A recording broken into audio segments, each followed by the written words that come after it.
I've been a bit of an idiot today because my whole family was out at church this morning and I didn't use the time to video while it was quiet, and now Dad's whistling hymns, there's the kettle going, and everybody's chatting. Always be my best. You'll always be my best. You'll always be my best. You'll always be my best friend. Hey Tabby, I'm going to be talking about life after high school. So I was thinking about how you're going through your exams at the minute, and I'm very sorry I didn't think of this sooner, but this is going to be a video about my tips and tricks for life after high school, and also the exam period, because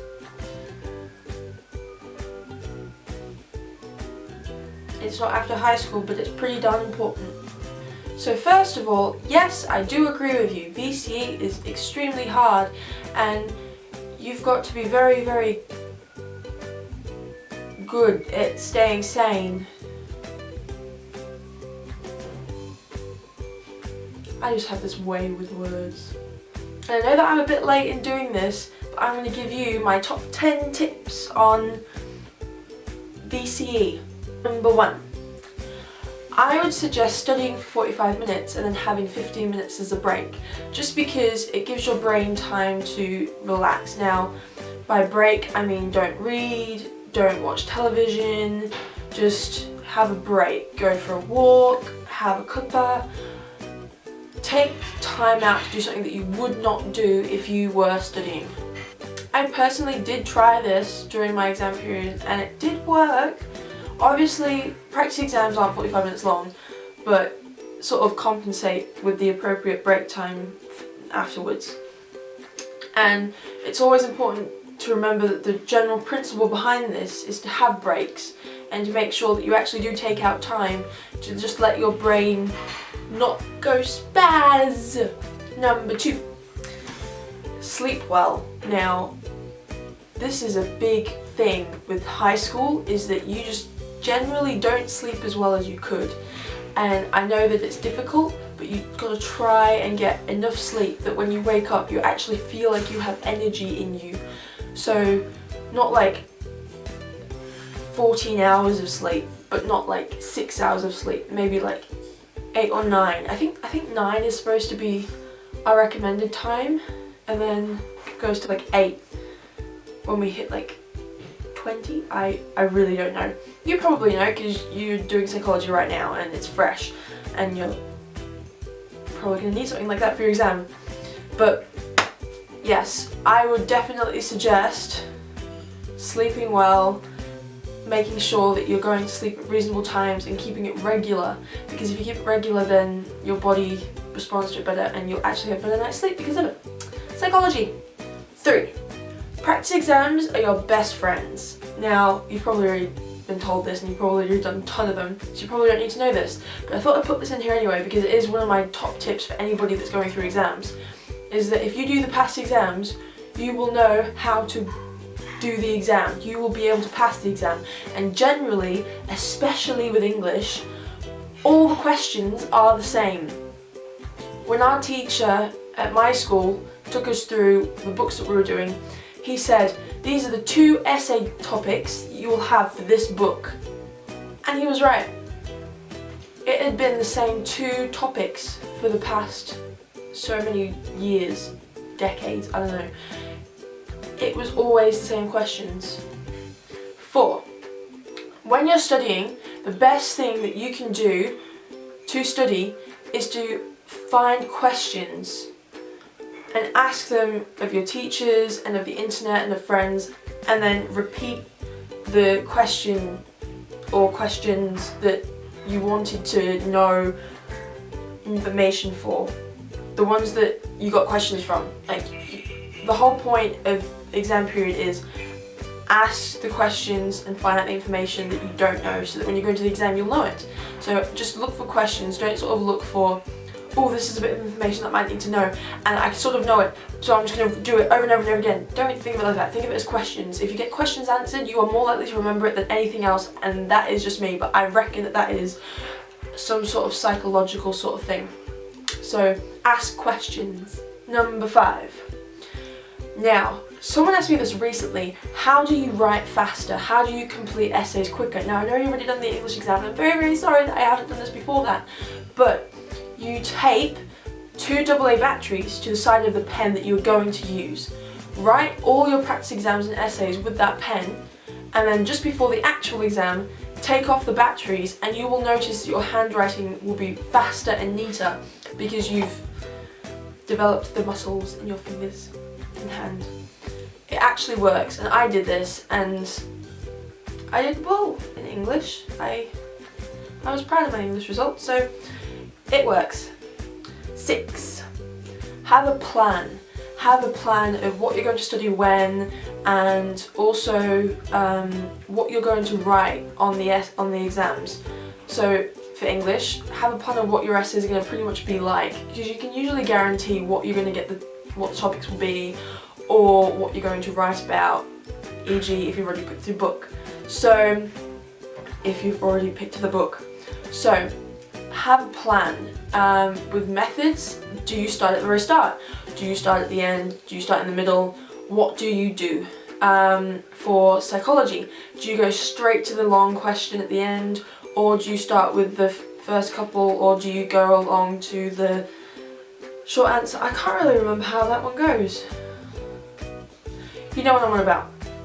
Have a plan of how you're going to tackle the exam, because it makes it so much more easier for you when you're in the exam to just go, hey, I know what I'm doing. I'm doing this first, then this, then this. You feel so much more relaxed when you know and you have a plan. Have a plan. 7. Drink lots and lots and lots and lots and lots of water. A glass of water can improve the brain's capacity by 14%.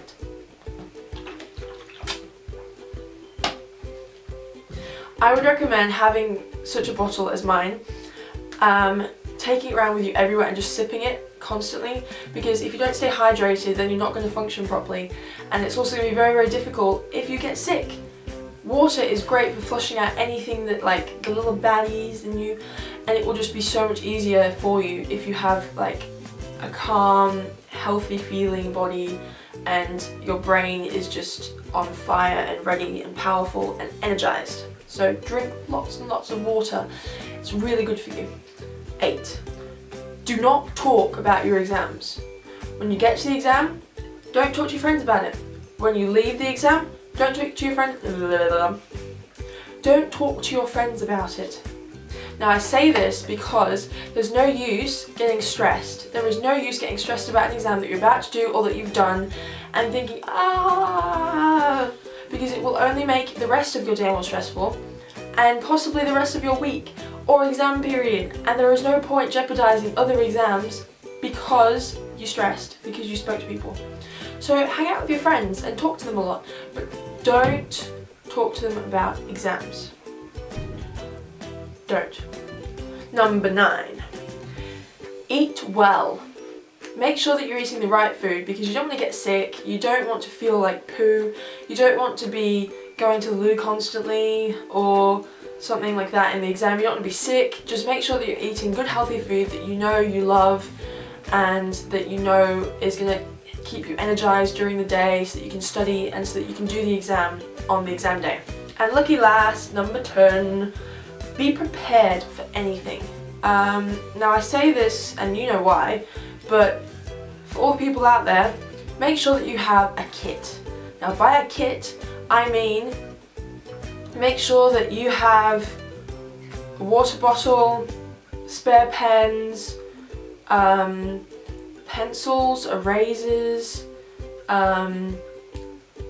sanitary towels or pads or whatever you call them everywhere in the world. Be prepared for anything, and don't take me lightly on that one. Be prepared. Just gonna put it out there. Be prepared. So those are my top 10 tips. Now, as you know, I took a gap year instead of going straight into uni.